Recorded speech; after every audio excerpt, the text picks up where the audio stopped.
I'm Bill.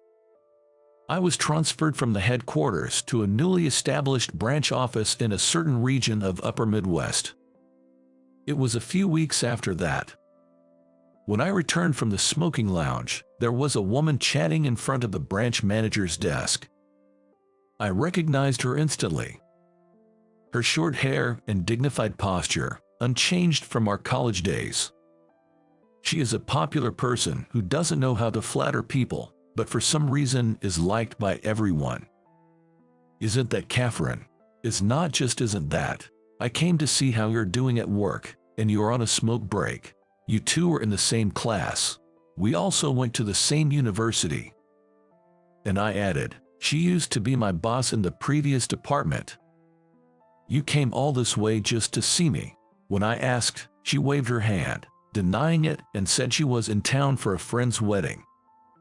Turns out, this branch office is located in her hometown. After a bit of small talk with the branch manager, she whispered to me as she was leaving, "Bill, are you free tonight? How about dinner? Sounds good. Let's catch up after all this time." Ever since college, I called her Catherine, and she called me Bill. Even after joining the company and her becoming my boss, that didn't change. We still spoke informally, just like our college days. That evening, as planned, we had dinner together. The place she chose was a restaurant in a downtown hotel. "You're staying here, but Catherine, your family home is right nearby, isn't it?" As we sat down, I asked her why she'd book a hotel when her family home was so close. "I told you before, I'm not exactly on great terms with my family. Come to think of it, in college she used to go home for summer and winter breaks, but after she started working, she rarely visited." I remembered. I had always let it slide, but this time I asked her straight up. "What happened? You had a fallout with them?" She sighed, shaking her head. "It's not exactly a fallout, it's just, I don't know how to explain it. Her parents, especially her dad, were always concerned about appearances, always talking about what the neighbors are doing, what's normal in society. When I was about to start elementary school, I wanted a blue backpack instead of a red one, but they said blue isn't ladylike. From that point on, she began to resent her parents' old-fashioned and rigid values. It came to a head when she got a job in New York after college. Her parents had always assumed she'd return home after graduating.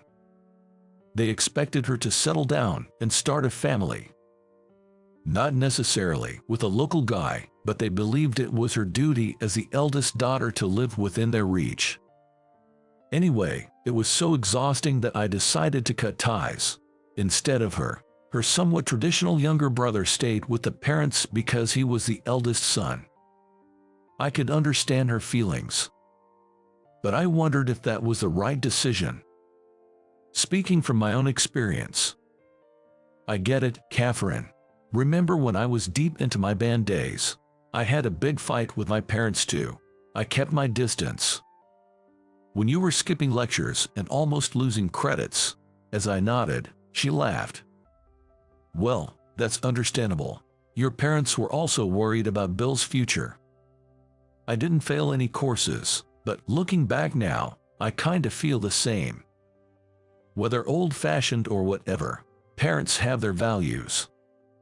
Back then, I distanced myself from my parents because our values clashed. But after they passed away, I began to think that maybe I should have tolerated their strong opinions a bit more, acknowledged where I agreed, and at least shown up to see them once in a while. The point is, no matter what our parents say, we just have to be ourselves, right? Upon hearing my words, she gently brushed her long curled lashes upward with her index finger. A habit of hers when she's deep in thought. We spent the next 3 hours chatting about work and reminiscing before parting ways. The next evening, as I was preparing to leave the office, I wondered if the wedding she attended had wrapped up. Just then, my phone in my inner pocket rang. It was her. "Bill, it's Catherine. Can you come with me to my family home? After the wedding, She returned to her hotel and got a call from her younger brother. He said their father had had an accident. Knowing she was back in town, he wanted her to visit. I'm not sure how to face them. It's tough to go alone. What else can I do? All right, I got you. I'll come with you. As I headed towards her hotel, I couldn't help but think the timing was a bit too convenient. When we reached her family home, her younger brother greeted us with a big grin. The story about their father's injury was a complete fabrication.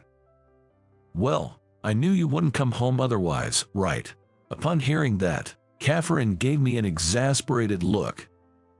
I introduced myself briefly and said she felt awkward coming alone, so she asked me to come. I gave a knowing nod, and her brother ushered us inside. I nudged Catherine, who seemed hesitant, to go in first, and I followed. We were led to a spacious living room. Sitting around the large coffee table, Catherine and I took seats opposite her father, her younger brother to the right and her mother to the left. Catherine was silent, so I took the initiative. I've been recently transferred here, now that we have a new branch in town. I began, laying my business card on the table, facing her father. Her father took it, glanced at it briefly, then handed it to her mother. Her mother, staring intently at my business card, was muttering my name to herself, over and over again. Wait, are you the Bill from college? Her mother nailed it, and I nodded, a bit surprised. When I looked at the girl next to me, she also had a surprised look on her face. Bill, you were into music, played in a band, didn't you? Yes, I did. Surprised, you know. It felt strange to be called by my first name, let alone with a friendly diminutive, by someone I just met. Knowing about the band made it even more puzzling. Hey, calling him Bill like that is so rude, she rebuked her mother. Then her mother bowed her head and apologized to me. I'm sorry, dear. It's just an old habit. An old habit. According to her mother, it was something like this. She was still returning to her family home for the holidays during college. She used to talk about me a lot to her mother. At that time, she would refer to me as Bill, just like she usually did, and her mother would respond, calling me Bill. When I asked if you two were dating, she said, it's not like that, but what about now? It's still not like that. Yes, it's definitely not like that. Both of us protested in unison, but her mother just smiled silently, looking at us alternately. She doesn't believe it, I can see it on her face. She must be misunderstanding. That was when it happened. If that's the case, what kind of relationship is it? Suddenly her father spoke from across the table. We work at the same company, entered at the same time. Well, to be precise, we had a boss-subordinate relationship. Oh, the boss is her, your daughter. Catherine is your boss, your own. How can you say something so embarrassing without any shame? Feeling the conversation was going sideways, I couldn't remain silent. So I told them. There is nothing embarrassing about it. We joined the company at the same time, and she got promoted before me because she's excellent. I'm actually proud of her. You should feel shame if you're being surpassed by a woman. That's when she intervened. This is why it's so frustrating. This kind of old-fashioned thinking that men are superior and imposing that belief on others. I remembered what she had said about her parents the night before while we were dining and found myself nodding in agreement. Bill, you understand, right? Indeed, it's pretty outdated. As we were whispering to each other, her father, who was listening, raised his voice. Are you okay with being called Bill so casually by a woman? Her mother tried to stop him. Mind your own business, it's our concern, and you have no right to interfere. I stepped in to calm her down. Suddenly, I noticed her younger brother. He was sitting cross-legged, swinging his body back and forth, a curious smile on his face, enjoying the view from a safe distance. In such a chaotic situation, We eventually left her family home. I feel like I made things more complicated by being there. I apologized, and she replied that if she had been alone, she wouldn't have spoken a word. She was actually glad she could speak her mind. Then, she gently brushed her eyelashes with her finger. She seemed to be thinking about something. "By the way, your dad is quite something," I said, and she replied. I was angry not just because of what Dad is like, but I feel there was more to it. I asked her what else had made her angry. "It's because he spoke ill of you." Looking at her, she gave a slight smile. I smiled back. I think I was also upset about him implying something about having a female boss, about him criticizing you. We walked in silence, lost in our thoughts. We've known each other for over 10 years now. Doesn't it feel like we grew up together? Grew up together, indeed. Thinking about the time since we met, a question crossed my mind. Why are we, she and I, in this kind of weird, close relationship? When we had just joined the company, there was a time when she and I were waiting alone in a meeting space for our mentor, who was in charge of training. She asked for a sip of the coffee I was drinking from a paper cup. So, I handed her the cup. She took a sip and handed it back to me. I put the cup to my mouth again. The mentor, a senior who came in late, saw this, asked if we were that kind of close. When I asked what he meant by that kind of close, he clarified, asking if we were in a romantic relationship. She and I laughed it off and denied it. However, for our mentor, it seemed quite unusual to see two people sharing a drink from the same cup, and a rumor started circulating in the office that for a while, she and I were considered a couple.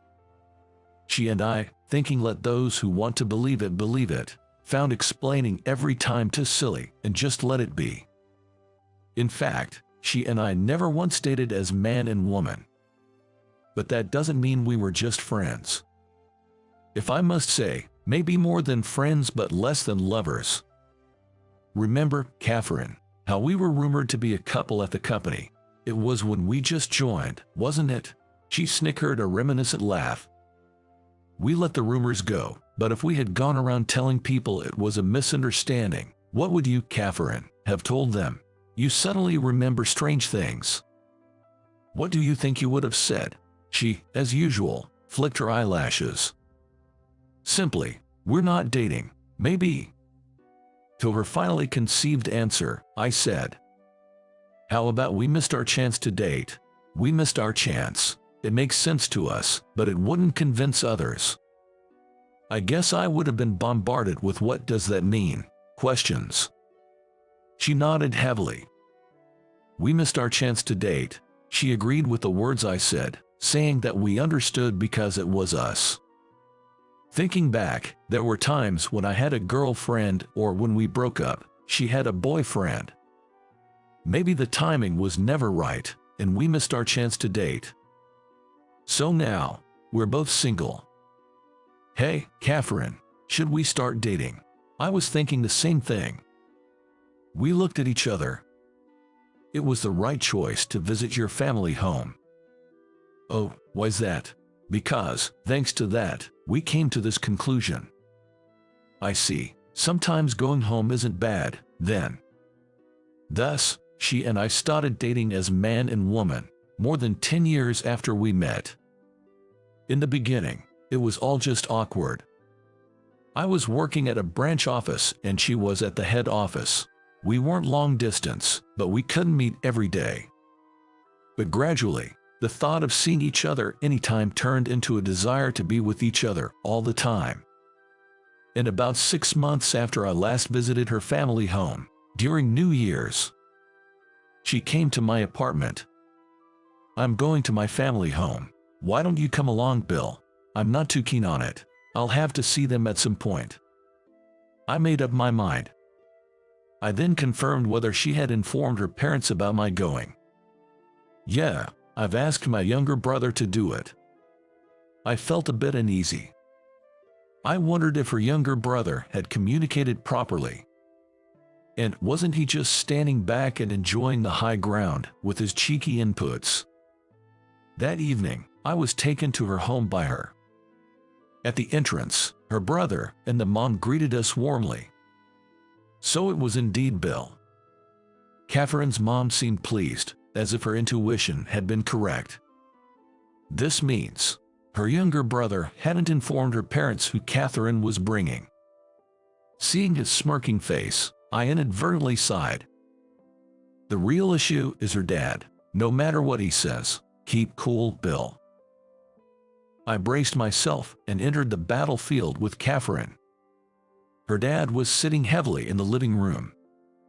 As before, Catherine and I sat side by side, her dad opposite us, mom to the left, and her younger brother to the right of the coffee table. It's been a while.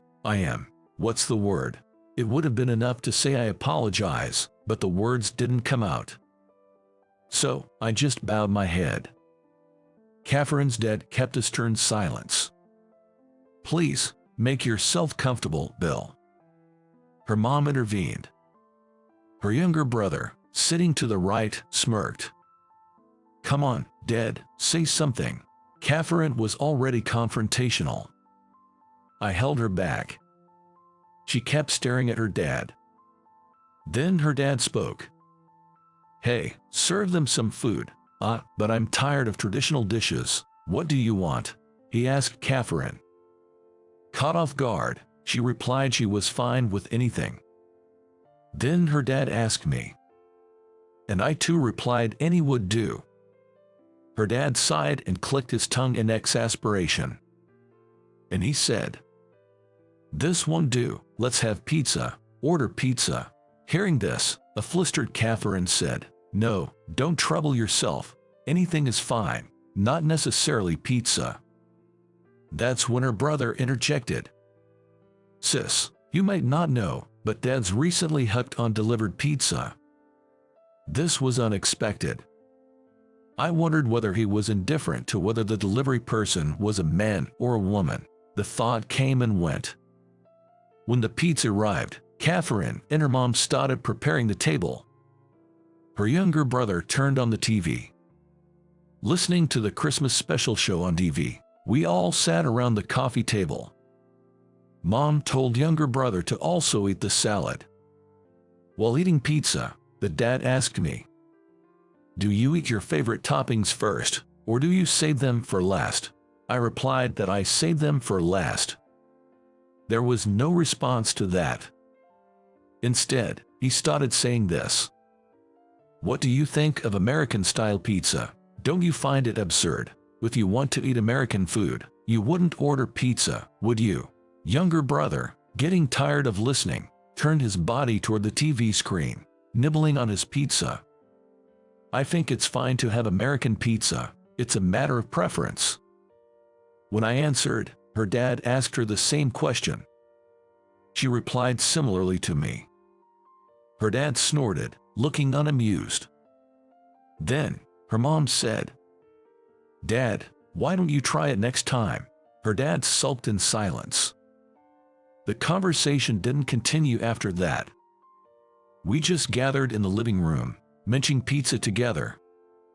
But it felt nice. I thought this is what family is all about. When I looked at her, she was also relaxing and smiling. She noticed my gaze and whispered in my ear. It's not bad coming back family home once in a while. It's nice, isn't it? Is that so? Then, when's the next time? I asked, and she said I'm rushing things and laughed. How was it? Subscribing to the channel will be an encouragement for production. See you again in the next video.